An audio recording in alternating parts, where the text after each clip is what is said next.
আসসালামু আলাইকুম। যে যেখান থেকে দেখছেন সবাইকে সুস্বাগতম। অবশ্যই আমার চ্যানেলটিকে সাবস্ক্রাইব করবেন ও ভিডিও শেয়ার করবেন এবং লাইক কমেন্ট অবশ্যই করে যাবেন। তো আমি সুমি আক্তার চ্যানেল থেকে বলছি, আমি সুমি আক্তার। তো আজকে ভিডিওতে শুরু করলাম একদম সকাল সকাল, একদম স্নিগ্ধ কুয়াশা দিয়ে পুরো আকাশ ভরা। অথচ আজকে সারাদিনই ছিল। যাই হোক, আজকের দিনটা আমার বাবাটা খুবই খুশি, তার আজকে ক্লাস পাঠিয়েছিল, সে এতটাই খুশি যে আজকে বলার সাথে সাথে উঠে গেছে নিজে থেকেই। অন্যদিন অনেক ডাকাডাকি করতে হয় তাকে, কিন্তু আজকে একা একাই উঠে গেছে মাশাল্লাহ। যাই হোক, সব শেষে তাকে বললাম তুমি আজকে কোথায় যাবা, বললো আজকে আমার ক্লাস পার্টি আছে, ক্লাস পার্টিতে যাব। তো সে খুব খুশি ছিল। তো তাকে আমি রেডি করে দিচ্ছি। আসলে এইসব দেখলে না নিজেদের ছোটোবেলাও মনে পড়ে। আমরাও যখন স্কুলে যেতে যেতাম না, বা অন্য অন্য কিছু যাই হতো, যদি কোনো অনুষ্ঠান থাকতো তখন কিন্তু আমরা লাফ দিয়ে উঠে যেতাম। এমন হতো সারা রাত ঘুমও হতো না। যদিও ও সেটা এখন বোঝে না, ও ঠিকই ঘুমায়। কিন্তু সকালে যখনই বললাম না লাফ দিয়ে উঠে গেলো, তখন খুব মনে পড়লো আমাদের ছোটোবেলাটাও হয়তো এরকমই সুন্দর ছিল, এতটা আনন্দময় ছিল। যাই হোক, বেশি কিছু না বলি, তারপর আর কি ওকে রেডি করে দিলাম আস্তে আস্তে। যেহেতু শীতের দিন ছিল, যাই করি না কেন শীতের কাপড় চোপড় পরা দরকার ছিল। এখানে আমার একটা মিস্টেক ছিল, আসলে আমার মিস্টেকটা আমি জানি না। আমি ওদের প্রিন্সিপালকে জিজ্ঞাসা করছিলাম যে ক্লাস পার্টিতে কী পরাবো, সিভিল ড্রেস পরাবো কি না স্কুল ড্রেস পরাবো। যদিও আমরা স্কুল ড্রেস পরতাম বেশি, তাও আমি জিজ্ঞাসা করছিলাম, উনি বলতেছিল যে না, সিভিল ড্রেসেই পাঠাইয়েন। না, আমি এর জন্য আমার বাচ্চাকে কিন্তু আমি সেভাবে সিভিল ড্রেস পরাচ্ছিলাম। কিন্তু স্কুলে যেয়ে দেখি অন্যরকম, তখন না মনটা খুব অনেক খারাপ হয়ে গেছিলো। কিন্তু আমার আর হয়নি যে বাচ্চাকে নিয়ে আবার বাসায় আসবো, আবার পরিয়ে দেবো, আবার নিয়ে যাবো, আবার সিভিল ড্রেস করবো। তো এর জন্য না আমি আর নেই। চাইলে পারতাম, কিন্তু ইচ্ছে হয়নি যে তাকে নিয়ে যাব আবার আসবো। এই জিনিসগুলো একটু বিরত রেখেছিলাম। যাই হোক, তারপর তাকে রেডি করে আমিও বোরখা পরে নিয়েছি, কারণ বাচ্চা মানুষ দুষ্টুমি করবে, কখন কাকে ধাক্কা মারবে। তাই ভেবেছিলাম আজকে তার সাথে সাথে আমিও থাকবো। যাই হোক, তার সাথে থাকি, যা হওয়ার হবে পরে দেখা যাবে।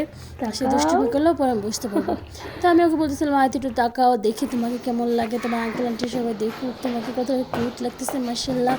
তবে ওর স্কুলটা কিন্তু খুব বেশি দূর না, যেহেতু আমরা চট্টগ্রাম ছিলাম 6 মাসের জন্য, আবার 6 মাস এখানে আমরা বছর মাঝখানে আসছিলাম। তো আসার পর বাসার পাশে যে স্কুলটা ছিল সেখানে ভর্তি করে দিয়েছিলাম, যেটা আমাদের বাসার থেকে দূরত্ব খুবই কম। আপনারা দেখে থাকেন, দেখবেন যে খুব বেশি সময় কিন্তু লাগে না, সিঁড়ি নামার পরে একবারে অল্প একটা সময় ব্যবধান। তো এখানে দিয়েছিলাম যে ছোট্ট একটা স্কুল, খুব বেশি বড় না, খুব বেশি ছাত্রছাত্রীও সেখানে নাই। কিন্তু কি সেখানে দেওয়ার কারণ ওইটাই যে বাসার কাছাকাছি ছিল, যে কোনো সমস্যা হোক, যে কোনো প্রবলেম হোক, আমি দৌড়ায় আসতে পারবো বা তাকেও একা ছাড়তে পারবো। এই জন্যই তাকে দেওয়া যে লেখাপড়া শিখুক, পাশাপাশি একা চলাফেরা করাটাও শিখুক। তো দেখি ভবিষ্যতে যদি কোনো জায়গায় দিই তো দিলাম, না দিলে এখানেই রাখবো, কাছাকাছি আছে, অনেকটাই ভালো হয় কাছাকাছি থাকলে। তো এই তো স্কুলটা আমার বাসা থেকে 1 মিনিটের দূরত্ব বলা চলে না, যেহেতু আয়াতের সাথে হেঁটে আসছিলাম তাই একটু সময় বেশি লেগেছে, তাছাড়া 1 মিনিটের দূরত্বও না। তো এখানে তো অনেক সুন্দর করে বাচ্চারা সাজিয়েছিল, আর অনবরত বক্সে কিন্তু গান চলতেই ছিল, গান কিন্তু থামা নাই, সবসময় গান চলতেছে সকাল থেকে।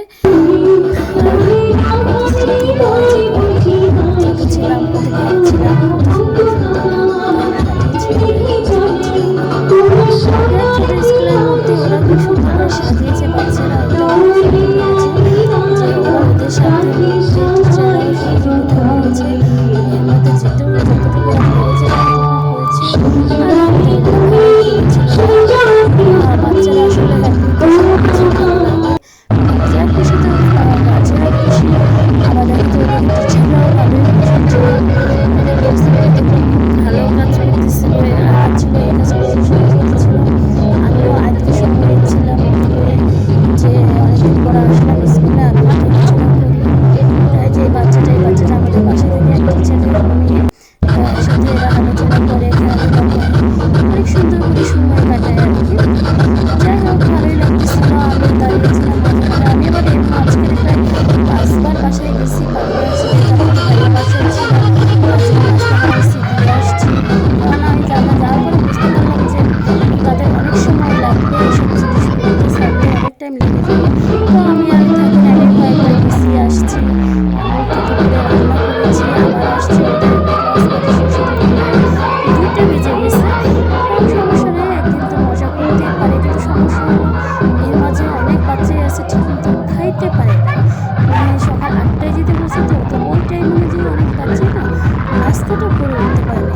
বাসায় এসে বলছি স্যার আর একটু হয়তো 9টায় আসতে বলতো, তাহলে বাচ্চা হয়তো খেয়ে আসতে পারতো, কিংবা সবাইকে বলতো যে বাসায় থেকে নাস্তা করে আসে।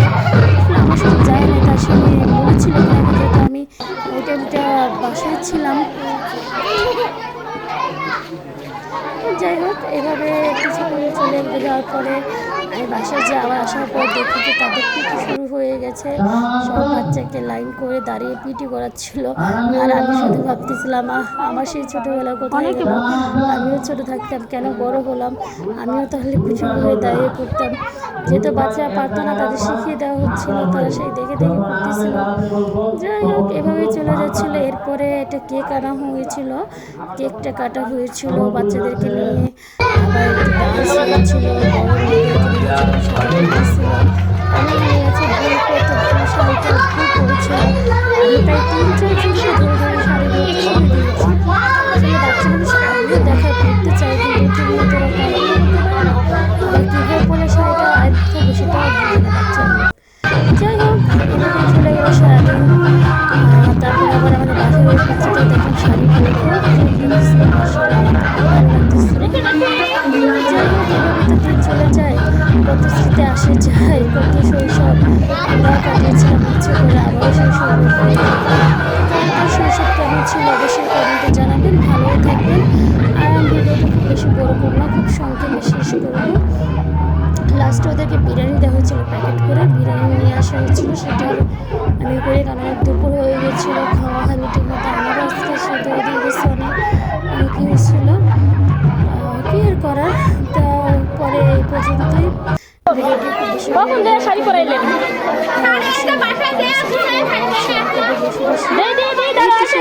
কুট্টুসি গাড়িটা আমি লাস্টে যাকে একটু ক্লিক করে নিয়েছিলাম। তো ভালো থাকবেন সবাই, আশা করি।